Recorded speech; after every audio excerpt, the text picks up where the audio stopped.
In the final hours of the 20th century, a family of 4 was brutally slaughtered in their Tokyo home.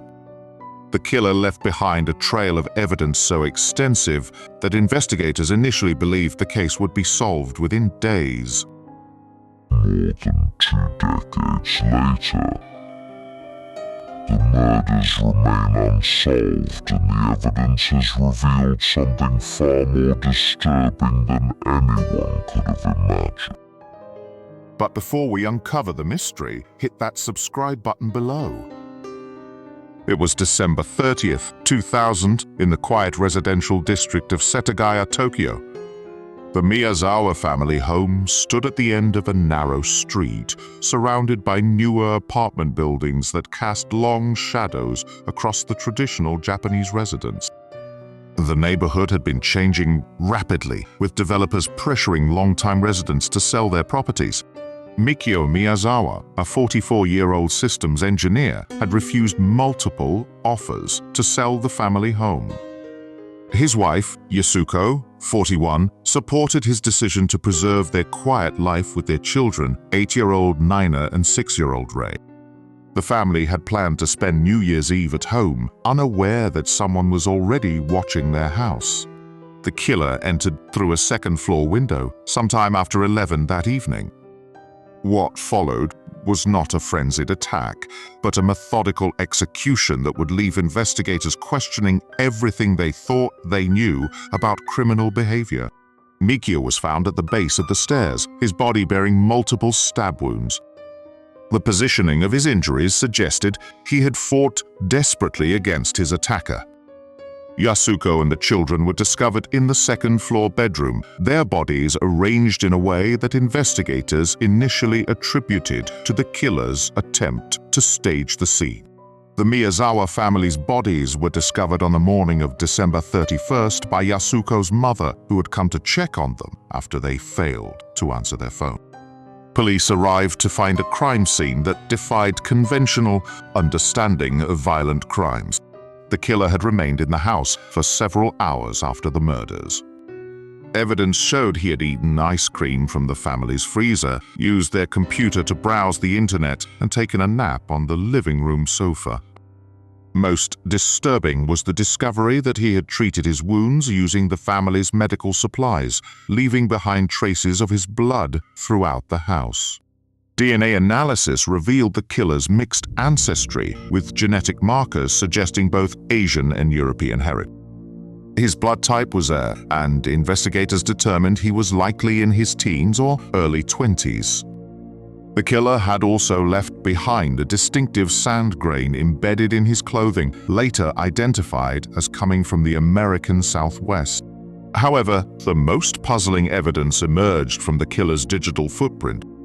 Computer logs showed he had accessed several websites during his time in the house, including a religious forum where he posted a cryptic message about purification rituals. The message, written in broken Japanese mixed with English phrases, referenced ancient ceremonies and spoke of cleansing bloodlines. The killer's clothing provided additional mysteries. He wore a rare sweater sold only in Japanese military surplus stores, paired with expensive Italian leather gloves. His shoes were Korean-made sneakers that had been discontinued 5 years earlier. Most peculiar was the discovery of theatrical face paint residue on the collar of his jacket, suggesting he had been wearing some form of disguise. The investigators found that the killer had prepared extensively for the attack. He had disabled the family's security system using knowledge that suggested familiarity with the specific model. Tool marks on the window frame indicated he had practiced the entry method multiple times. Yet despite this preparation, he had left behind an unprecedented amount of physical evidence. The post-mortem examination revealed additional disturbing details. The killer had inflicted exactly 36 wounds across all 4 victims, a number that held significance in certain esoteric traditions. Each family member had been killed with a different weapon, Mikio with a kitchen knife, Yasuko with a sashimi knife, and the children with a smaller blade that was never recovered. Analysis of the killer's movements through the house revealed a ritualistic pattern. He had visited each room in a specific sequence, leaving behind small objects that appeared to have personal significance. In Nina's room, investigators found a wooden figurine carved in the shape of a bird. In Ray's room, a smooth stone had been placed on the windowsill. The master bedroom contained a torn photograph of an unidentified woman. The killer's internet activity during the hours following the murders painted a picture of someone following a predetermined plan. He had accessed weather reports for multiple cities across Asia, checked train schedules for routes leading out of Tokyo, and visited online forums dedicated to historical Japanese purification ceremonies. Most unsettling was the discovery of a handwritten note hidden inside the family's refrigerator. The message, written in a mixture of Japanese characters and Latin script, spoke of completing a cycle and referenced bloodline purification. Linguistic analysis suggested the writer was not a native speaker of Japanese, yet demonstrated intimate knowledge of historical Japanese spiritual practices. The killer's methodical behavior extended to his departure from the house. He had cleaned specific areas while deliberately leaving others untouched, creating a pattern that investigators initially dismissed as random. Later analysis revealed that the cleaned areas corresponded to locations mentioned in ancient Japanese purification texts. Blood spatter analysis indicated the killer had paused between each murder, spending time in ritualistic preparation.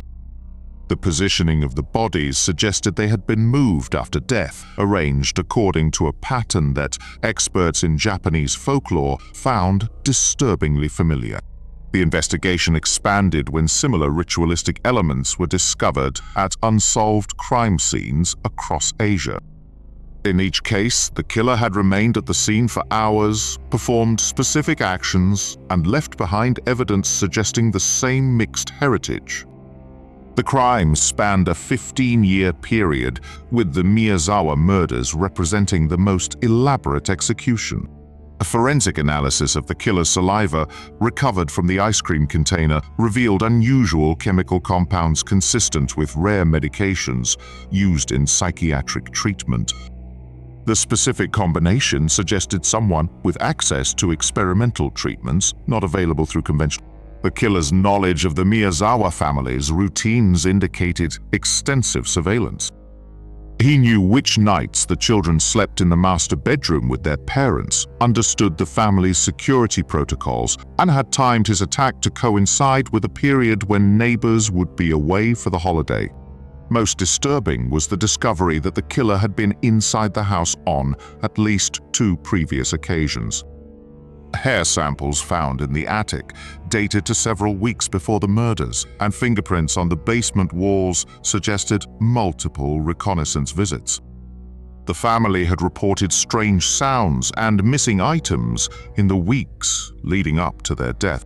The investigation revealed that Mikio Miyazawa had been researching his family's genealogy in the months before his death. His computer contained extensive files tracing his lineage back several centuries, with particular focus on ancestors who had served in religious capacities. Several of these historical figures had been involved in purification ceremonies that bore striking similarities to the ritual elements found at the crime scene. The killer's final act before leaving the house was to place a single white flower on each victim. The flowers, identified as rare orchids not native to Japan, had been preserved using a technique that suggested professional training in botanical preservation. Each flower had been inscribed with a different symbol, using ink that forensic analysis determined was made from human blood.